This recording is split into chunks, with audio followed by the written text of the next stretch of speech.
یہ ماہ ذوالحج کے دن ہیں اور یہ اولاد کے لیے خصوصی قبولیت کے دن ہیں۔ یہ دعا آج پڑھیں اور اس دعا میں میری اولاد کی جگہ پر اپنے بچوں کا نام لے۔ بسم اللہ الرحمن الرحیم۔ اس دعا کے ساتھ کہ اے پروردگار میری اولاد کو اس حال میں مجھے عطا کیا جب میں بہت ناتواں تھا، اسی لیے میری اولاد کو اپنے پناہ میں رکھنا، کیونکہ میں ان کو پناہ دینے میں طاقت نہیں رکھتا۔ اے پروردگار میری اولاد کو ہر برائی، شر اور نقصان سے محفوظ فرما۔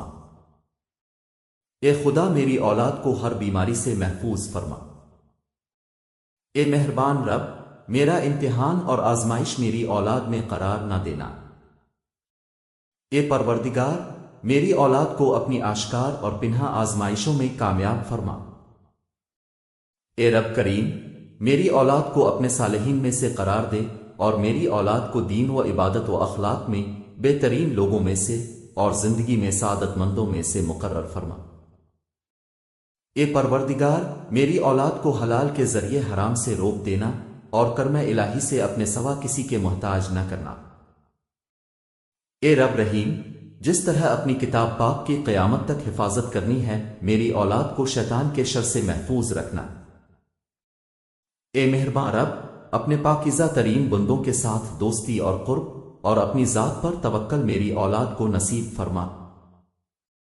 اے پروردگار وہ تمام بیماریاں جو روح و جسم کو نقصان پہنچاتی ہیں میری اولاد سے دور فرما اور اپنے ارادہ خیر کے ذریعہ مجھے توفیق فرما کہ میں اپنے بیٹے کے لیے بہترین امیدیں اور آرزویں کروں اور ان دعاؤں کو قبول فرما۔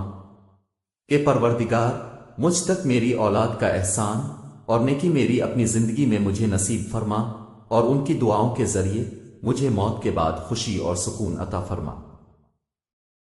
اے رب، اے رحمان، اے رحیم میں اپنے بچوں کو جو میرے جگر کا ٹکڑا ہیں تیرے سپرد کرتا ہوں۔ جس وقت وہ میری نظروں سے اوجھل ہیں وہ تیری نگاہ کے سامنے ہیں، انہیں اس عظمت کے ساتھ محفوظ فرما جو تیرے شان میں ہے۔ آج وہ دن ہے کہ جس میں والدین کی دعا اولاد کے حق میں قبول ہوتی ہے۔ اے پروردگار وہ جو میری زبان سے نہیں نکلا لیکن تیری حکمت و علم سے پوشیدہ نہیں ہے وہ عطا فرما۔ آمین یا رب العالمین۔ آپ اپنی اولاد کے لیے ان مبارک دنوں میں دعا کیجیے اور اس میسج کو ہر ماں باپ تک پہنچا دیں یہاں تک کہ وہ اپنی اولاد کے لیے دعا کرے اور آپ اجر کمائیں۔ آپ روزانہ اپنی اولاد کے لیے دعا کیجیے، دیر مت کیجیے کہ یہ برکت والے ایام گزر جائیں۔ بے شک ہم